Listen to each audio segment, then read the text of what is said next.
मुझे एक मौका इसलिए चाहिए, पहले तो युवाओं को मौका चाहिए, दूसरा नारी को मौका चाहिए। नारी जब सशक्त होगी वो अपने परिवार को सशक्त करेगी, अपने समाज को सशक्त करेगी। भरोसा अगर मुझ पर करते हैं लोग तो मैं उसे एक अमानत की तरह रखूँगी। अगर मैं किसी को छल से, कपट से जीत भी जाऊँ तो मुझे एक बार ही मौका मिलेगा, अगली बार मुझे मौका नहीं मिलेगा। अगर मैं काम करूँगी या प्रीवियस पार्षद कोई रहे हैं, अगर वो चुनाव भी लड़ रहे हैं, अगर वो काम नहीं किए होंगे तो मुझे नहीं लगता है कि वो चुनाव जीत पाएँगे। मैं समस्या का समाधान करना चाहती हूँ, शिकायत का हिस्सा नहीं रहना चाहती हूँ, समस्या का समाधान का हिस्सा रहना चाहती हूँ सर। नमस्कार, कोयलांचल संवाद में आपका स्वागत है। मैं हूं संजीत झा और आपको आज लेके आया हूं वार्ड नंबर 9 में, जहां नगर निकाय चुनाव का बिगुल फूंका जा रहा है और लगातार जो प्रत्याशी है वो अपने क्षेत्र में क्या काम करेंगे, क्या नहीं करेंगे, इसको लेकर अब तैयारियां शुरू कर चुके हैं। हमारे साथ है फातिमा हसन जी, जो वार्ड नंबर 9 से अपना चुनावी दावेदारी पेश कर रहे हैं। क्या उनका एजेंडा होगा और कैसे जनता के बीच में जाएंगी, क्या उनकी शिक्षा दीक्षा है, हम उनसे बातचीत करेंगे और बात करने के दौरान जो भी उनकी जानकारी होगी आप सुने और सही कैंडिडेट चुनने का काम करें। फातिमा जी, सबसे पहले अपने बारे में बता दीजिए दर्शकों को कि क्या कुछ है और उसके बाद कैसे तैयारी है। नगर निकाय चुनाव के बिगुल फूंका जाना है, किसी वक्त ऐलान हो सकता है। जी सर। Thank you sir. मेरा नाम फातिमा हसन है और मैं इस नगर निकाय चुनाव में वार्ड नंबर 9 से पार्षद पद की भावी प्रत्याशी हूँ। मैं यहाँ चुनाव में खड़ी हुई हूँ। Ward number 9 female reserved ward है सर। फीमेल आरक्षण है, यहाँ महिला ही चुनाव लड़ सकती हैं। मैं यहीं की हूँ, बरियातू में ही बड़ी हुई हूँ। मेरा ससुराल भी बरियातू में ही है और मैं यहीं की हूँ सर। क्या आपके कहाँ से पढ़ाई की है, कैसा आपका शिक्षा दीक्षा हुआ है, कि क्यों लोग आपको चुने, ये क्या फोकस है आपका? सर मेरी पढ़ाई डीएवी बरियातू से हुई है क्लास 12 तक। उसके बाद मैंने अकाउंट्स ऑनर्स में ग्रेजुएशन किया है रांची वुमेन्स कॉलेज से। मास्टर्स की डिग्री हासिल की है पॉलिटिकल साइंस में और वर्तमान में मैं बीएड कर रही हूँ। मुझे एक मौका इसलिए चाहिए, पहले तो युवाओं को मौका चाहिए, दूसरा नारी को मौका चाहिए। नारी जब सशक्त होगी वो अपने परिवार को सशक्त करेगी, अपने समाज को सशक्त करेगी और हमारा जो वार्ड है वो फीमेल रिजर्व्ड वार्ड है। बस इसलिए मैं चाहती हूँ कि मैं अपने समाज के लिए, अपने क्षेत्र के लिए कुछ बदलाव कर सकूँ जो बहुत ज़रूरी है। वादे बहुत हुए हैं, अनसुने वादे, अधूरे वादे बहुत हमने देखे हैं। मैं समस्या का समाधान करना चाहती हूँ, शिकायत का हिस्सा नहीं रहना चाहती हूँ, समस्या का समाधान का हिस्सा रहना चाहती हूँ सर। लगातार जो नेता होते हैं वो वादा करते हैं, भूल जाते हैं जी सर। और लोग उसके बाद जब चुनाव जीतने के बाद उनके घरों में जाते हैं, दौड़ लगाते हैं। आपके यहाँ भी वार्ड पार्षद से काम पड़ा होगा, जी क्या सर। समस्याएं आती होंगी, वो तो सबको वाकिफ है। कैसे भरोसा दिलाइएगा कि आपको अगर लोग चुने या आपके बातों को लोग भरोसा करें, तो कैसे भरोसा दिलाइएगा कि चुनाव जीतने के बाद आप उस कसौटी पे खरा उतरिएगा? सर भरोसा अगर मुझ पर करते हैं लोग तो मैं उसे एक अमानत की तरह रखूँगी। अगर मैं किसी को छल से, कपट से जीत भी जाऊँ तो मुझे एक बार ही मौका मिलेगा, अगली बार मुझे मौका नहीं मिलेगा।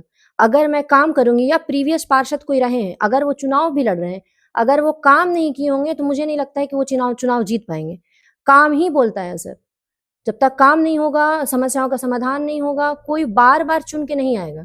धोखा एक बार होता है, बार-बार नहीं होता और मैं यहीं यहीं की हूँ, मुझे लोग जानते हैं, मेरा ससुराल, मेरा मायका यहीं है, बरियातू में ही है। तो मुझे लगता है कि मुझे सब सपोर्ट करेंगे और विश्वास तो कर ही रहे हैं सर। वार्ड नंबर 9 जी सर। काफ़ी चुनौती वाला एरिया है। कुछ मुस्लिम पॉपुलेशन है, जी। कुछ हिंदू पॉपुलेशन है और काफ़ी हुँ। लोग बाहर के लोग भी यहाँ आके बसे हुए हैं। जी तो सर। इसमें कैसे समन्वय बनाइएगा? सर, ये जो वार्ड नंबर 9 है, ये मेरे लिए एक परिवार है। मैं यहाँ के ज़्यादातर लोगों को जानती हूँ, ज़्यादातर लोग मुझे जानते हैं। मैं बस चाहती हूँ कि अगर जैसे कि मेरी स्कूलिंग डीएवी में हुई, मेरे बहुत सारे दोस्त ऐसे हैं जो हर धर्म से हैं, हर कास्ट से हैं, सबके साथ मेरा अच्छा रिलेशन रहा है सर। तो मुझे नहीं लगता है कि मुझे समन्वय बनाने में कोई परेशानी होगी। मैं बहुत ओपन माइंडेड हूँ, मैं वर्क ओरिएंटेड हूँ, वर्क फोकस्ड हूँ, मोटिवेशनल हूँ और मुझे लगता है कि एक मौका मिलेगा, तो हर धर्म, हर कास्ट, वार्ड के हर एक सोसाइटी के लोग मेरा साथ देंगे। ये एक वार्ड पार्षद के पास जो समस्याएं आती है, जन्म प्रमाण पत्र, मृत्यु प्रमाण पत्र और ये जो हॉस्पिटल एक होना चाहिए, एक स्कूल होना चाहिए, तो उस सारी चीज़ों को लेकर क्या आपकी तैयारी है? कैसे लोगों के बीच में जाइएगा, तो क्या कुछ सामने रखिएगा? सर हमारी सोसाइटी में वार्ड में बहुत सारी समस्याएँ हैं। अगर हम उसको लिस्ट करेंगे तो सर 1 घंटा भी कम पड़ेगा। इतना हम अभी तक सर्वे कर चुके हैं, हम अपनी आँखों से देख चुके हैं समस्याएँ क्या हैं और उसका समाधान करना, जैसे कि सबसे बड़ी समस्या है यहाँ पानी। जब बरसात होता है, पानी भर जाता है, लोगों का आना-जाना मुश्किल हो जाता है, सड़कों की प्रॉब्लम है, एक्सीडेंट प्रोन एरियाज़ हैं, ड्रेनेज की प्रॉब्लम है, पानी की निकासी की दिक्कत है, सफाई की प्रॉब्लम है, कोई भी पब्लिक डस्टबिन नहीं है सर, ड्रेनेज का प्रॉब्लम है, वैक्सीनेशन प्रॉपर वैक्सीनेशन नहीं होता है, बहुत सारी चीज़ें हैं, जो मैं करना चाहती हूँ, बस सबका साथ चाहिए, एक मौका चाहिए सर। इसी वार्ड में सटा हुआ रिम्स है। जी। रिम्स जाने के लिए अगर आपके वार्ड से चले तो कम से कम 2 किलोमीटर का सफ़र करना जी पड़ता है, सर। जबकि बाउंड्री तो एकदम सटा हुआ वार्ड से जी, सटा हुआ है। क्या ऐसा लगता है आपको कि यहाँ एक रास्ता होना चाहिए था कि ताकि जी। लोग जो है सो सुगमता के साथ इलाज कराने के लिए जा सकें? जी, जी सर। एक रास्ता ऐसा होना चाहिए जब लोग जाएँ तो उन्हें कुछ परेशानी नहीं हो, वो ईज़िली वहाँ पहुँच सकें। हमारा जो वार्ड है ऑलमोस्ट 20,000 लोग हैं। आस-पास में 20,000 के आस-पास में हैं। इतना बड़ा वार्ड, इतने सारे लोग रिम्स और सदर के भरोसे हैं। यहाँ वार्ड में एक भी ऐसा हेल्थ सेंटर नहीं है कि रात में किसी की तबीयत खराब होती है तो हम पहले से तैयार रह सकें। हार्ट अटैक होता है, किसी तरह का बीपी का प्रॉब्लम होता है, शुगर का स्पाइक होता है या फिर कोई छोटा-मोटा एक्सीडेंट होता है, बच्चे गिरते हैं, तो हम उसे उस हेल्थ सेंटर पे ले जा सकें रात में अचानक। मैं चाहती हूँ अगर मैं चुन के आऊँ तो अपने वार्ड में एक ऐसा हेल्थ सेंटर रखूँ, जो लोग तुरंत वहाँ पहुँच सकें, ईज़िली अचीवेबल हो और ईज़िली अचीवेबल हो भी और मैं चाहती हूँ कि मंथली जो कैंप लगे, हेल्थ कैंप्स लगना ज़रूरी है, आई चेकअप होना ज़रूरी है सर। और रिम्स तो है ही सर, उसके लिए तो एक होना चाहिए रास्ता जो हम तुरंत वहाँ पहुँच सकें।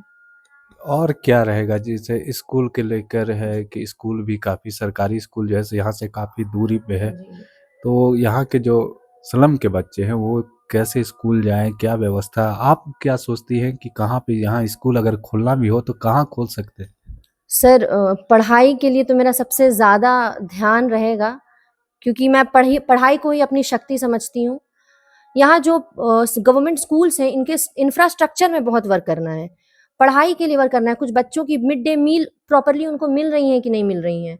और बहुत सारी चीज़ें हैं जैसे प्रॉपर बुक्स उनको मिल रहा है कि नहीं, जो टीचर्स हैं वो वेल प्रिपेयर्ड हैं, वो पढ़ाई कैसी हो रही है, वहाँ हमें प्रॉपरली ध्यान देना पड़ेगा क्योंकि ये जो युवा है ना सर, यही हमारे देश का भविष्य है। मैं सिर्फ़ नेशन डेवलपमेंट में कंट्रीब्यूट करने के लिए इस फील्ड में उतरी हूँ। मैं यूपीएससी की छात्र रह चुकी हूँ। मेरा ओरिएंटेशन बस मेरा यही था कि मैं किसी तरह नेशन डेवलपमेंट में अपना कंट्रीब्यूशन दे सकूँ और ये वार्ड जो पार्षद होता है ना सर, ये ग्रास रूट लेवल का डेवलपमेंट करता है। अगर हम अपनी सबसे सबसे ग्राउंड लेवल की राजनीति में युवाओं को जिस दिन मौका मिल जाएगा ना सर, हमारा समाज बहुत सुधर जाएगा। और क्या आप इससे पहले लोग पूछेंगे आपसे सवाल करेंगे कि क्या आप पहले भी समाज के साथ जुड़े हुए थे, लोगों के बीच में रहे हैं, नहीं रहे हैं, वो लोग आकलन करेंगे। तो क्या लगता है कि क्या बताइएगा लोगों को कि समाज के साथ आप कैसे जुड़े हुए थे? लोग तो जानते ही होंगे, हमारे जी, जी। दर्शकों को भी बताइए। सर समाज से मैं बहुत पहले से जुड़ी हुई हूँ। मेरा जो घर का दरवाज़ा है वो हर एक इंसान के लिए खुला रहता है। कोई भी आते हैं मैं मुलाकात करती हूँ, उनकी समस्याओं का समाधान करने की कोशिश करती हूँ और ये इस वार्ड पार्षद की वजह से नहीं, बहुत पहले से क्योंकि मैं यहाँ की नागरिक हूँ। मुझे लोग अपनी बहन, अपनी बेटी समझते हैं तो मेरे पास आते हैं। और बहुत सी चीज़ें मैंने की हैं बट मैं सोशल मीडिया के लिए नहीं, मैं बहुत पहले से कर रही हूँ, मैं वीडियोज़ नहीं बनाती हूँ। अब जब चुनाव का प्रचार हो रहा है तब मैं कुछ ऐसी चीज़ें हैं जो लोगों को पता चले, अवेयर हों लोग इसलिए करती हूँ। लेकिन मेरे घर के दरवाज़े हमेशा से हर एक ज़रूरतमंद के लिए खुले हैं और आगे भी खुले रहेंगे सर। तो ये थे फातिमा हसन जी जो बता रही थी कि किस तरह से वार्ड 9 में जो समस्याएं हैं उसको किस तरह से वो एड्रेस करेंगी। और चूंकि नगर निगम चुनाव में अब समय नहीं है, फरवरी माह में हो सकता है चुनाव हो जाए और इसको लेकर लोग तैयारियां कर रही हैं। और इसी के रूप में आप जो है सो लगातार हमारे साथ जुड़े रहे और नए कैंडिडेटों के साथ आपसे हम वार्ता करवाते रहेंगे। सहयोगी रिजवान के साथ मैं संजीत झा, कोयलांचल संवाद, रांची।